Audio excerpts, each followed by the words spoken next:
People use AI because they think it's going to save them time. And usually it does. But sometimes AI gives you an answer that sounds polished and confident and completely reasonable, but sends you on a wild goose chase in the wrong direction.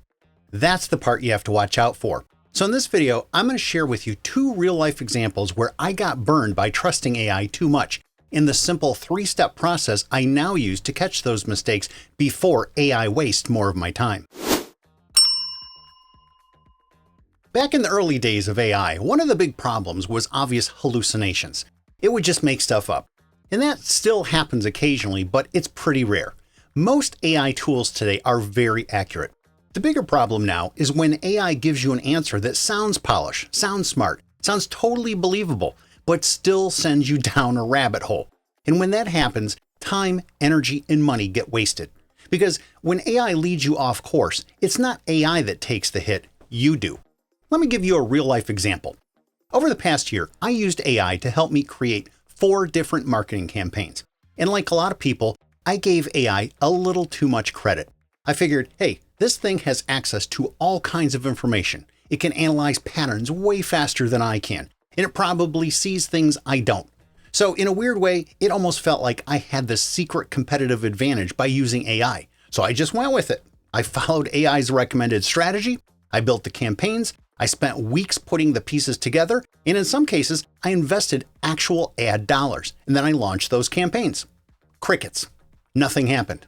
And that was a pretty jarring moment because I had followed AI's directions exactly. I did what AI told me to do, and I fully expected to see at least some activity, but nothing. And that's when it really hit me. AI can give you a polished plan that sounds smart, feels believable, looks good on paper, but doesn't actually work in the real world. Now, in fairness, this wasn't all AI's fault. Part of the problem was that the market had shifted. What used to work as recently as 2 to 3 years ago was not working the same way anymore. So in a sense, AI was looking in the rearview mirror, recommending things that had worked recently and just assuming those same strategies would still work today. And the reason I'm sharing this real-life example isn't just because it's an example of AI being wrong. It's an example of AI being wrong with confidence. And that's what makes this tricky. When something sounds polished and smart and believable, you naturally let your guard down. You stop double checking, you stop questioning it, and you just assume if it looks good and sounds reasonable, it's probably right. And that's where you can get into trouble. Because when AI gives you an answer that is obviously incorrect, you can catch it right away. But when AI gives you an answer that looks good and sounds believable, you can waste a ton of time before realizing you're going in the wrong direction. Here's another real-life example. Recently, I was using AI to help me customize a software tool I use because I wanted to do something specific with it. So AI started giving me detailed step-by-step instructions like it was familiar with the software and knew exactly what it was talking about.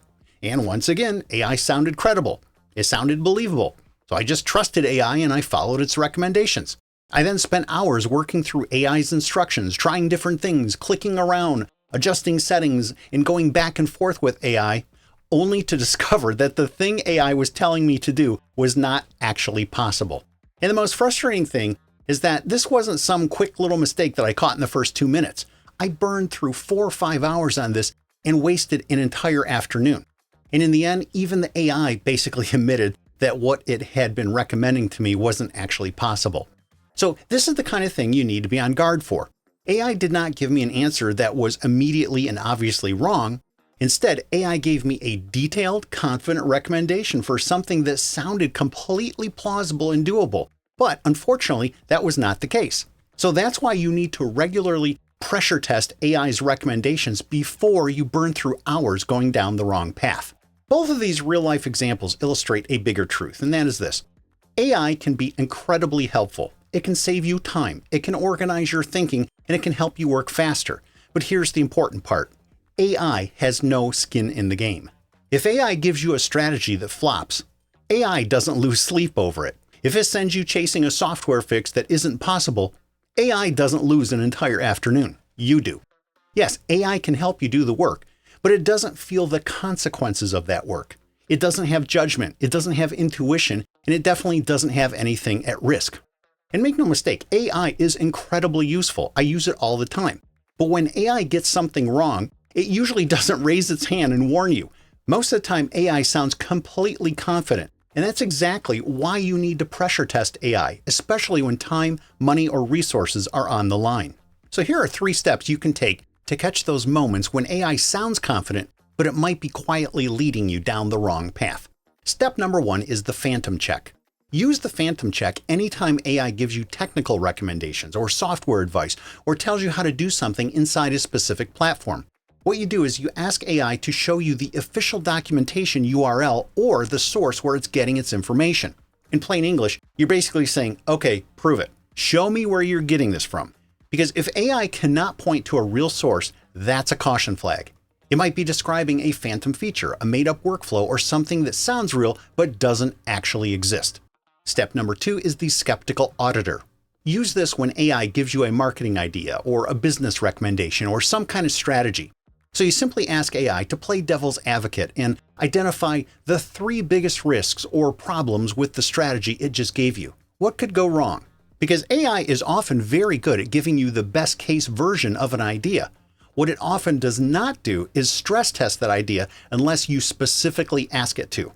And then step number 3 is the context reset.